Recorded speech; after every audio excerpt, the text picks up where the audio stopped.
good evening, and welcome back to Talking Your Walk. And tonight's guest is, she's one of the most loveliest ladies I have ever met. And she's out there in Canada. Her name is Carla Rose Kelly. And, you know, she's been studying sound for a long time. She's actually an award-winning pianist. She's also an international sacred sound healing therapist. She was inventor of the sacred scale. So, I mean, it's just absolutely an honor and a privilege to have her with me this evening. And I really can't wait to hear how she got to where she is. So I'm just going to pass straight over to Carla. And Carla, thank you so much for joining us tonight. It's really good to see you again. And can you tell me, where were you brought up? Were you born in Canada or? Yes, I was born in this tiny little town called Teeterville, Ontario. It's 200 people. Yeah, I delivered newspapers, so I knew everybody. and you know, coming from such a small town and going to school there as well, you know, what kind of child were you? Were you a musical child at that time, or? Yes.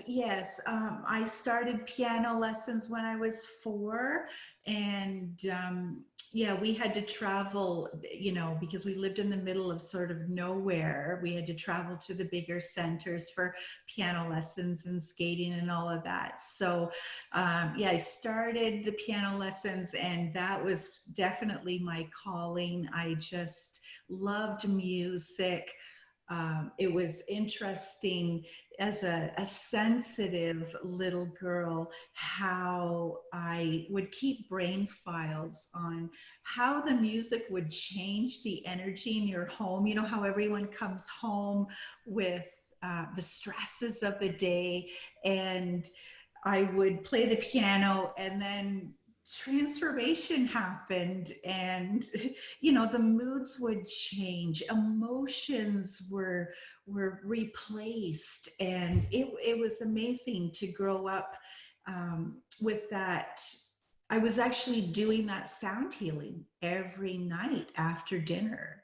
I didn't realize it then, but my teacher was giving me intuitively giving me the exact kind of piano pieces that I needed for, you know, for my own empowerment, but also what I could use later for healing and the deeper understanding of the powers of music. So when you left school, you studied music. Did you take it a stage further? Is that what you studied? Yes, I did actually. I went to the University of Western Ontario in London, which was just London, Ontario is based on London, England. So yeah, there's a lot of similarities here. So I moved to the bigger center, and everything was music in the faculty of music. From, you know, you had your history of music class, theory class, keyboard harmony, then you went to choir practice, then you had your 4 hours of piano practicing to play, and then, you know, you had another instrument and all these vocals to do. And I didn't like music halfway into the year. It was just too much. It was out of balance for what I was used to, you know, with academics, and it wasn't where I was to go. And I knew that early in my first year. So I did switch into some other training at that time. And it was the 2 years of my life that I couldn't touch the piano at all after I finished that first year of music.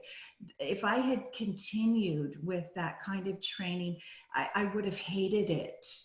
So I needed a kind of 2-year break just to clear my mind, study something else. And then when I graduated with something else, I bought myself a grand piano because that was what I always dreamed of. So I took a mortgage out to do that. And it was my graduation present.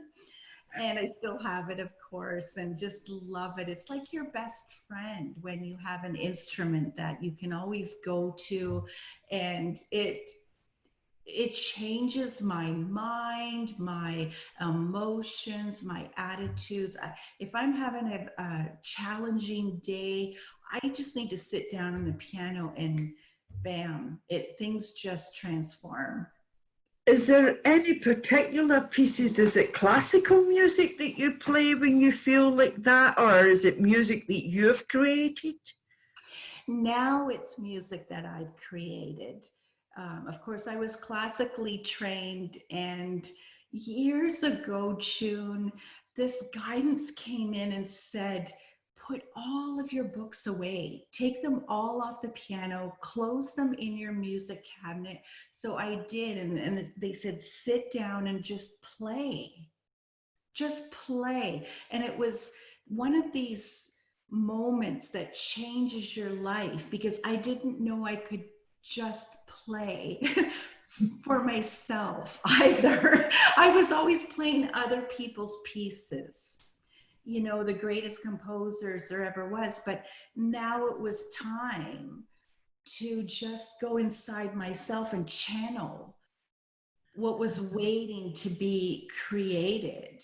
You know, like the peace song that I have up on the YouTube right now. That's a perfect example. It was one of these amazing moments where I needed peace in my mind, right? Like clarity on something and bring something to a place of peace. So I just asked, and then the message came through, just sit down at the piano. So I started to play, and it was like, oh my gosh, I got up and I had peace in my mind. Okay, so if this works for me, this can work for so many others. So I actually wrote it down, and it was really just 7 simple phrases, a very simple piece, but very powerful in what it did to my brain. And you just listen to it over and over again, and peace comes in.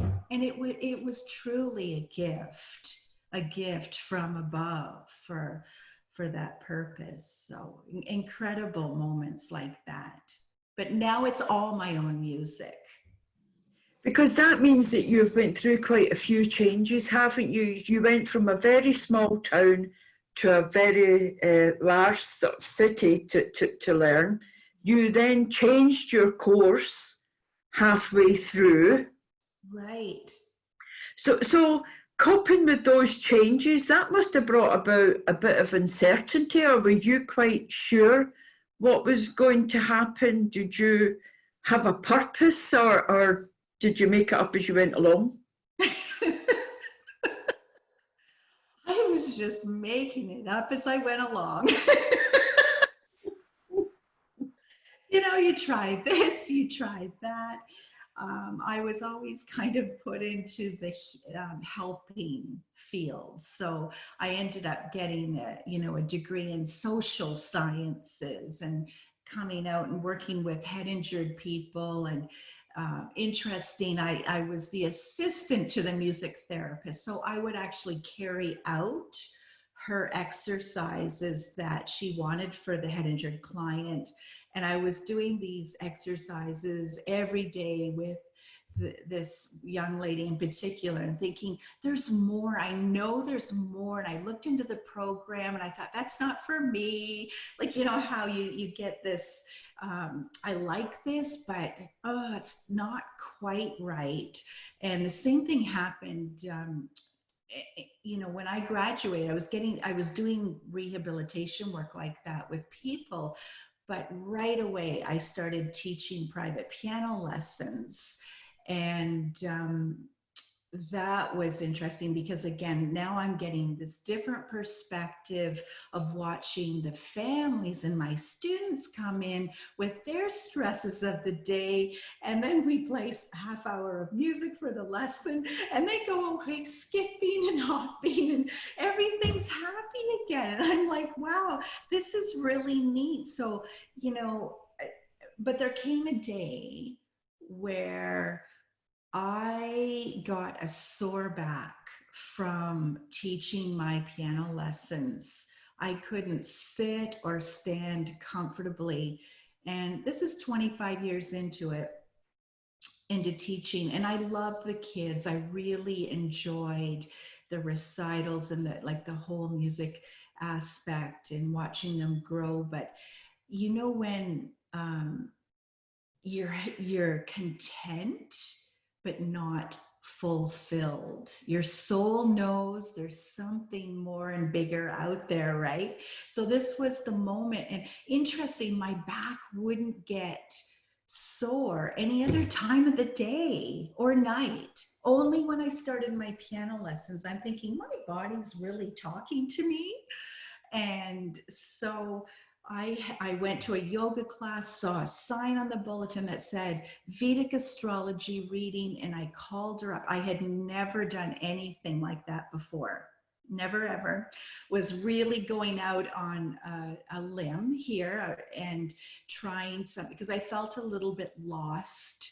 And so I said, can you make it career oriented? And she said, sure. Oh, of course. So, you know, she did a few hours of prep work, investigation into the stars, and followed them along my life. And then when I arrived, I had this incredible session where I didn't understand anything she said, but you're a healer and you're to do it with music. That's all I took from it, because I didn't understand about Mars or Saturn or anything like that at the time. So it was quite funny. But I said, a healer? What do you mean? Like the only healer I knew in my life was Jesus, right? She said, yeah, healing. You're supposed to do some healing work, and you're to do it with music. So that was one of those pivotal moments in my life that just changed everything. And who knew? I mean, I had no idea. But when people say extraordinary, out of the way things to us, whether it's in conversations or you read it or hear it, you know, we're to pay attention to those moments because they are guiding us, right? Mm-hmm. Wow. So then how did you find out about sound healing? Did you intuitively become a sound healer? Did you go and train with someone? Did you look it up and see what it meant? So yeah, just engaged in every different healing modality that I could. I really, my soul was being ignited, and I, took all kinds of training, including sound training from various people. I was into the library buying all these books from the researchers that have done research on medicine and music, wanted to know whether or not what I was feeling and seeing happening through the music, whether it was quantitatively and qualitatively substantiated, right, through scientific research. So, and of course it is. And I read all I could. So kind of a self-learner in that regard, but then took lots of different courses as well and got certifications in sound healing. But I must tell you, June, that my biggest trainer was the higher guidance coming in all of the time. So amazing. And I've been doing healing work in my own home for, over, well, maybe 18 years or so. And the guidance was always clear in what to do. They tell me what song to play or where to place an instrument. And it was just always do what they say. Mm. And the results were it was always really great healing. So with that, I just always followed it and trusted it. And then of course, when you're trusting your intuition, then more can come in. So that's my biggest and best teacher, was truly, because when you learn a technique, you're learning 1, 2, 3, 4, 5, some steps, and that's great. I followed them, and then it was like, no, now do this. From the higher guidance would say, well, no, do this now, right? Because you're in the moment with the person or the group of people. So, and the energy is always changing every day with these people. So to listen to that higher guidance and to just be totally in the moment with it and listen, then you can give them exactly what they need with the sounds. So that's what it is. It's all improvised music. Nothing can ever be rehearsed. So in part of that intuition, you then went on and developed the sacred scale and the harp, the small harp. So how did that feel when you created that? Well, that was interesting too, because I came home from a chiropractic appointment, very aligned one day. And then this voice told me, just draw this harp out. So I did. And then the voice said, okay, now put the 9 frequencies on it. And I'm like, what are you talking about? And they were like, the ones that you heard about in this course. And when I was in the course a few months back, I didn't pay any attention to them. I wasn't interested in them at all. But this voice was telling me now. But you know how it happens. You go somewhere and you hear about something, and then it's important. Even though you're not interested at the time, you keep that brain file, and then at some point it may come up that it's important. So I drew this picture, and I mean, the picture was exactly like this. And then to put 9 strings on it, it's a lap harp, so it's small and it's very light. And then a couple of days later, I was at a folk festival, and there was the harp maker, had a booth there. So I said, can you make this for me? He said, sure. And then when I picked it up, when it was done, and he had it done within a few weeks, I said, well, I don't know how to play it. I don't know anything about the harp. I've always wanted to learn, but I don't know anything about it. He says, well, I don't know anything about this. This is really strange. So I just took it home, and so I had it in my healing room. I was like, now what? And I didn't even know what the 9 frequencies were about. So then I had to start doing the research on them, and kind of found out about Dr. Joseph Puleo from the US, who had decoded these frequencies from the book of Numbers in the Bible. They were hidden there for over 2,000 years. I thought, well, that's interesting. Why were they hidden, right? And then there's this other story in the Bible about David.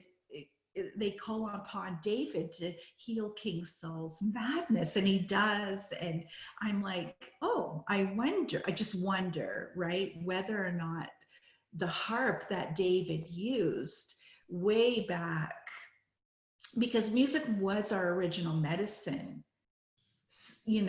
I think sound healers really, that's profound. So, what has happened? And when you see that, frequencies were hidden, and but there's no connection. We don't know for sure. There's no scientific facts anywhere that these were the 9 frequencies on the harp. I'm just putting the 2 stories together. And why in the world would I be told to do this picture and put the frequencies on it? Because I had never, ever, dreamt as a little girl about making instruments or anything of the such. It was just, it came in at that very moment. And like all of my intuition and guidance that comes through, I always follow it, because it's always been a guiding light and right. So even though you may not understand it at the time, I just do what I'm told. Do what I'm told.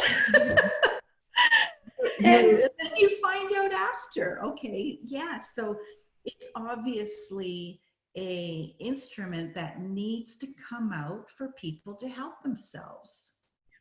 Yeah. So now that you've got that, you've you know, been around the world and travelled and took, you know, your music and that with you. You've created your own music now. You know, if you're still teaching, I would imagine, your courses as well. And do you teach them online now, or are they being taught person to person? How are you doing this now? Yeah, now I have to put it online, and that's what I've been working on lately. Is that, and that's a big job. I've never done it, so I'm learning how to do that. All of my sessions are online now. They were in person too. You had the choice according to where you lived. I mean, it makes sense to be online if you were far away, but they're all online now. So, you know, learning to use Zoom for the first time. Is it wonderful? It is wonderful. It connects people from all around the world. And that's so beautiful, right? Because we are all one. We're all one. Yeah. Absolutely. And, you know, if people watching this, to, you know, whenever they are watching this, would like to know more, what's the best website to look for you? What's the best way to contact you, Carla? If you went on to www.sacredscale, so sacred, SACRED, and then scale, SCALE.ca, that's about what I do, my healing sessions, the harp that is now available for people if they want to buy it. And soon I'll have the online courses on there as well. Mm-hmm. And your courses, you know, do you need to be a musician to come on your courses? No. No. No, not at all. And, you know, half of my students have come with a musical background, and most, you know, the other half don't have a musical background. And it's really about just being one with the sound, whether you're playing a singing bowl or a drum or this harp. I mean, you can't make any dissonance on it, so it's easy, right? You can play any notes you want or just strum them all together. So it's not like my old music lessons where, you know, you have to teach the theory, and there's sharps, there's flats, there's key signatures, all that great stuff that goes along with using the diatonic scale. Well, no, this is a scale where, you know, they're all consonant with each other. You cannot create dissonance. They're all in tune with the Fibonacci spiral, which is the creative force of the whole universe. So, and I teach the math behind the music in my courses so people can understand that at a deeper level. But I mean, the whole 9 frequencies are full of the Holy Trinity. It's really, it's divine. I don't know, you know, to find a word. It's you're connecting with your creator self. So of course, then the music's all improvised. You can do whatever, you know, sounds that you want with it. And there isn't that expectation of perfectionism like in the diatonic scale, because of course there's dissonance there, and you have to be careful, you know, when you're playing piano or any other Western instrument. This is different. You can't create any dissonance, so you can just sing along, and it's like God saying certain notes aren't in tune. Well, it's not. That's just not the truth. They're all in tune. When you play an instrument like this, they're all welcome.